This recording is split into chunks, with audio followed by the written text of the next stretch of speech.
Pemirsa, BMKG memperkirakan puncak El Nino akan terjadi pada bulan Agustus dan September mendatang. Pemerintah mengantisipasi dampak El Nino dengan mempersiapkan 6 provinsi penyangga utama kebutuhan komoditas pangan.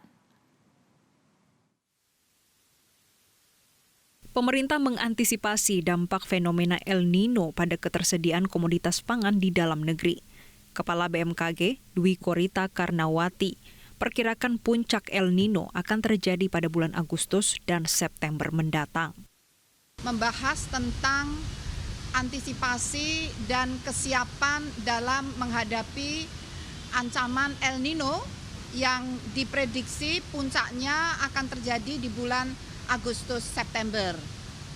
Dan diprediksi El Nino ini intensitasnya lemah hingga moderat, sehingga dikhawatirkan akan berdampak pada ketersediaan air atau kekeringan, juga produktivitas pangan atau berdampak terhadap ketahanan pangan. Presiden Joko Widodo meminta para menteri untuk fokus pada upaya optimalisasi pertanaman di daerah yang membutuhkan persiapan lumbung pangan. Menteri Pertanian Syahrul Yassin Limpo optimistis stok beras di bulan Juli aman. Menurut pantauannya, di bulan Juli ini panen rata-rata mencapai 800.000 hektar.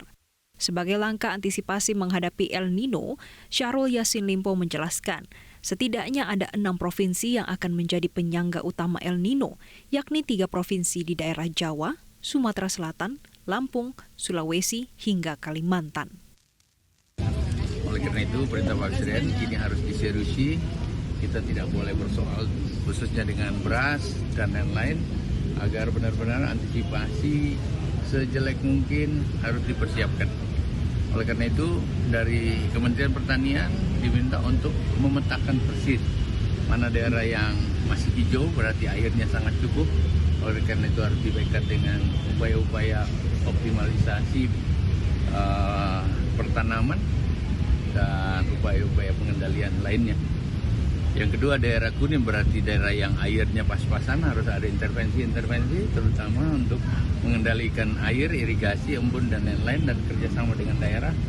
Dan daerah merah tentu saja dipersiapkan berbagai komoditi lain dengan varietas-varietas yang tahan air, dan kemungkinan disikapi dengan mempersiapkan lumbung-lumbung pangan khusus bagi daerah merah.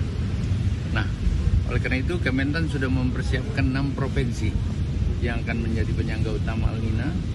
Kemudian 4 diantaranya adalah pendukung.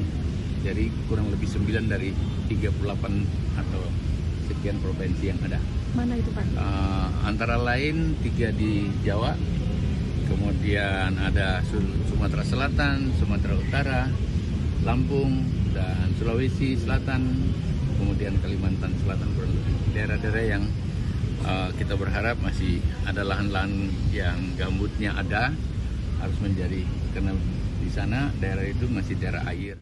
Rapat terbatas tersebut turut dihadiri kementerian terkait, mulai dari Menteri Lingkungan Hidup dan Kehutanan, Siti Nurbaya, Menteri Pertanian Syahrul Yassin Limpo, hingga Menteri Koordinator Bidang Kemaritiman dan Investasi, Luhut Binsar Panjaitan, serta Kepala BMKG Dwi Korita Karnawati. Dari Jakarta, Tim Liputan, Metro TV.